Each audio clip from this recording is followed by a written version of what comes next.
নমস্কার বন্ধুরা, আশা করি তোমরা সবাই খুব ভালো আছো আর আমরাও মোটামুটি ভালো আছি। তো বন্ধুরা, আজকের আমি তোমাদের সাথে শেয়ার করব ডালিয়ার তিনটে রেসিপি বাচ্চাদের জন্য খুব সহজ পদ্ধতিতে। তো এখন আমি প্রথম রেসিপিটা রান্না করার জন্য এখানে কিন্তু নিয়েছি কিছুটা পরিমাণে দেখো মুসুর ডাল আর কিছুটা পরিমাণে ডালিয়া। যেহেতু আমার দুটো বাচ্চা খাবে তাই আমি একটু বেশি পরিমাণেই নিয়েছি। আর মুসুর ডালটা কিন্তু বাচ্চারা খুব সহজে হজম করতে পারে, আর মুসুর ডালের মধ্যে কিন্তু প্রচুর পরিমাণে প্রোটিন রয়েছে। তো এখন আমি এগুলোকে কিন্তু খুব ভালোভাবে ধুয়ে নেব।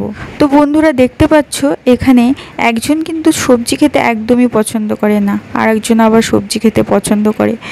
তো বন্ধুরা এখানে আমি কিন্তু ডালটা খুব ভালোভাবে ধুয়ে নিয়েছি। এবার এটা কিন্তু সেদ্ধ করে নিলাম, খুব ভালোভাবে সেদ্ধ করে নিয়েছি কিন্তু সামান্য নুন দিয়ে, ব্যাস আর কিছু করব না। এটাই কিন্তু একটু ঘি বা মাখন দিয়ে দেবে, বাচ্চারা দেখবে খুব সহজে খেয়ে নেবে। তো বন্ধুরা এখন কিন্তু আমি চলে যাচ্ছি আমার দ্বিতীয় রেসিপিতে।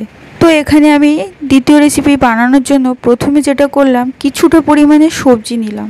দেখো প্রচুর পরিমাণে সবজি এখানে আমি টুকরো টুকরো করে কেটে নিয়েছি। আর এখানে ডালিয়া, 3 রকমের ডাল আর ডালিয়া কিন্তু আমি ভিজিয়ে রেখেছিলাম আগে থেকে। তো বন্ধুরা ডালিয়া কিন্তু বাচ্চাদের শরীরের জন্য খুবই উপকারী, কারণ ডালিয়ার মধ্যে যে প্রচুর পরিমাণে ফাইবার রয়েছে সেটা কিন্তু বাচ্চার যে কনস্টিপেশন হয় সেটা কিন্তু ডালিয়া যদি রেগুলার খাওয়ানো হয় তাহলে কিন্তু সেই কনস্টিপেশনের ধাঁচটা কিন্তু আর তার থাকবে না, অনেকটা রিকভার করে যাবে।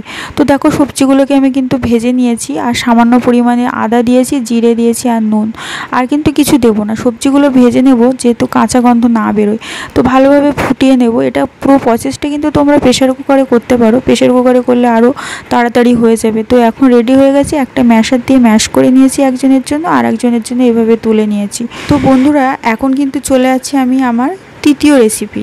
আর তৃতীয় রেসিপিটা কিন্তু খুবই সহজ, প্রথম রেসিপির মতোই। ডাল আর ডালিয়াটাকে ভালোভাবে সেদ্ধ করে ওর মধ্যে কিছুটা পরিমাণে ফর্মুলা মিল্ক বা দুধ দিয়ে কিন্তু তোমরা তোমাদের বাচ্চাদের খাওয়াতে পারো। সামান্য গুড় বা চিনি অ্যাড করতে পারো বাচ্চা যদি মিষ্টি পছন্দ করে।